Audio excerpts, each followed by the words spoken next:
Ho aminareo aneriavana ny fahasoavany Jesoa Kristy tompontsika. Amen. Miantso anao Andriamanitra, ry zanak'olona. Miantso anao Andriamanitra, ry zanak'olona. Zany no asongadiny mofinainantsika anio. Hitantsika ao amin'ny bokin'ny Ezekiela mpaminany, toko faharoa, manomboka amin'ny andininy voalohany, hatramin'ny toko fahatelo, ny andininy fahatelo. Miantso anao Andriamanitra, ry zanak'olona. Miresaka ny fiantsona ny Ezekiela mpaminany, ity mofinaina ambany masontsika ity.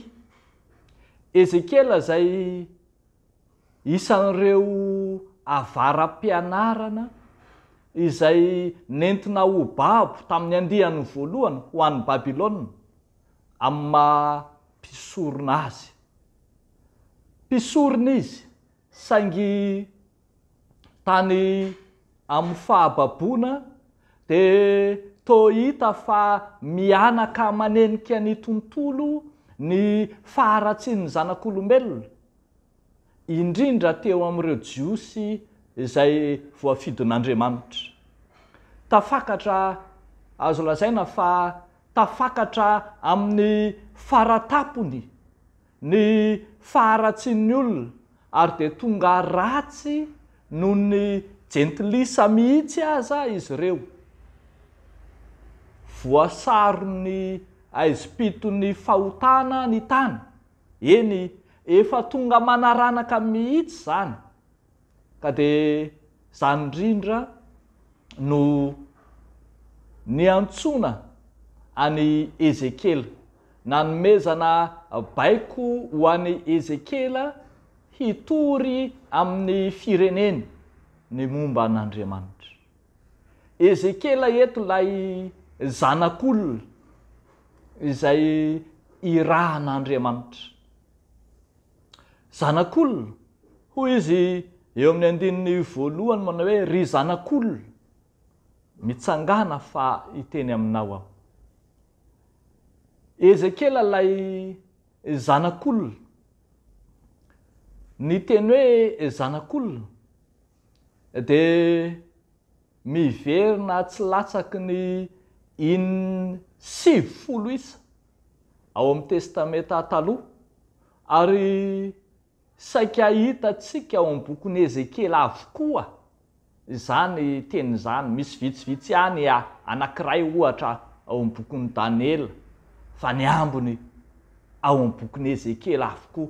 Entina ilazany zany fa mampitondra hafatra mavesatra ho an'ny Ezekiela lay zanak'olona Andriamanitra.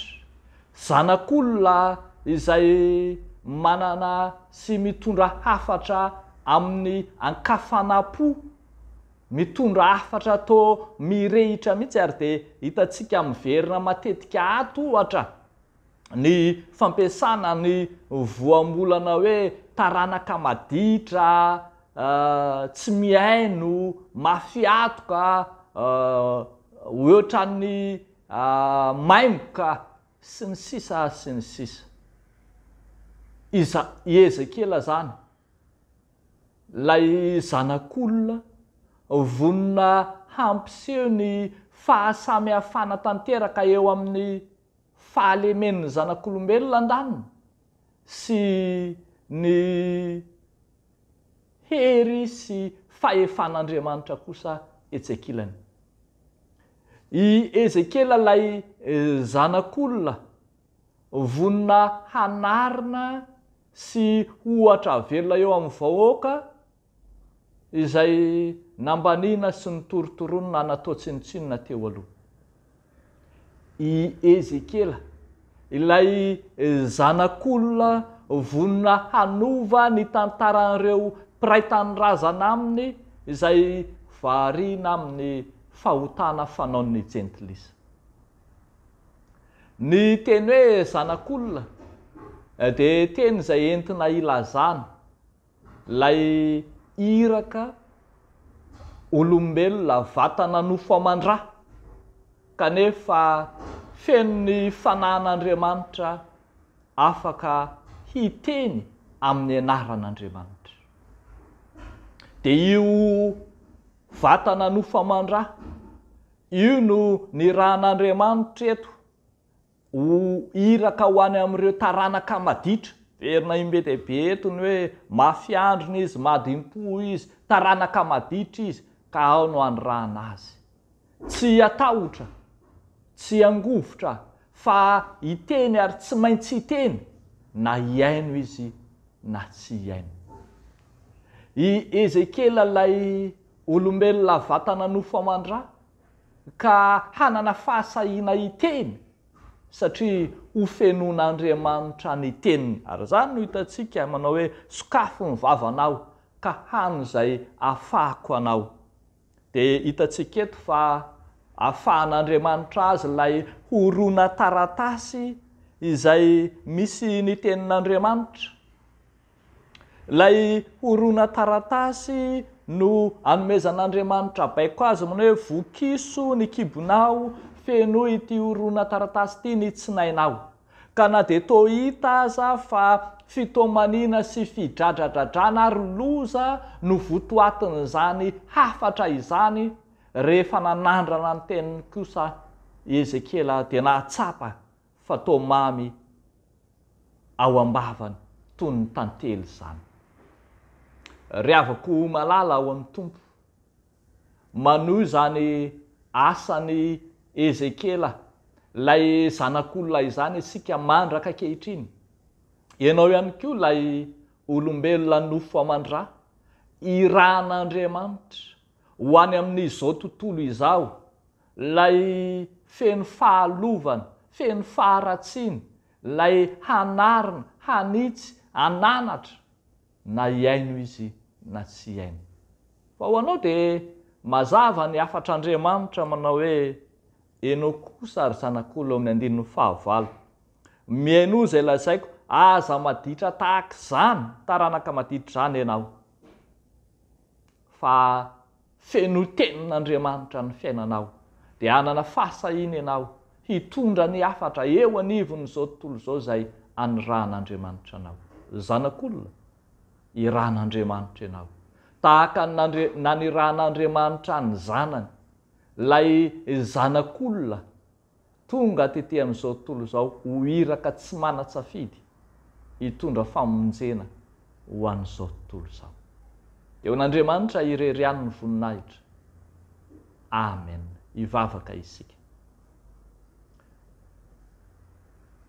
Tsaronay dia tsaronay ary tsapanay Tompo fa naniraka ny zanakao etỳ amin'izao tontolo izao ianao, lay Andriamanitra tonga olombelona, tonga vatana nofo amandra, ho iraka mandeha, hitondra fahazavana ho an'izao tontolo izao.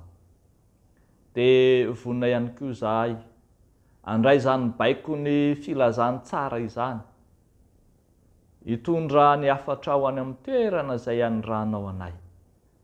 Mivavaka izahay mba ho feno hery, mba hahatonga ny olona, hahatonga an'izao tontolo izao andray mora foana ny teninao. Ny teninao no fanohitra ho amin'ny fitorinan'ny filazany tsara, hamadika ny tantara sy ny loza sy ny sabatra ho tonga mamy toy ny tantely. Entinay mbavaka aminao ankehitriny ny fianaran'ireo zanakay, ireo tanora ankehitriny izay mandranto fianarana, ny taranaka kristianina manovy fahalalana, entinay mba olohan'izy ireny fa tsy ho rambony. Eny ho ambony tokoa fa tsy ho ambany, ary aminao no ametrahanay ny fiainan'izy ireny tsiraray avy. Ataonay sy angatanay amin'ny anaran'i Jesosy Kristy zokonay izany mivavaka izany, misaotra Andriamanitra. Amen.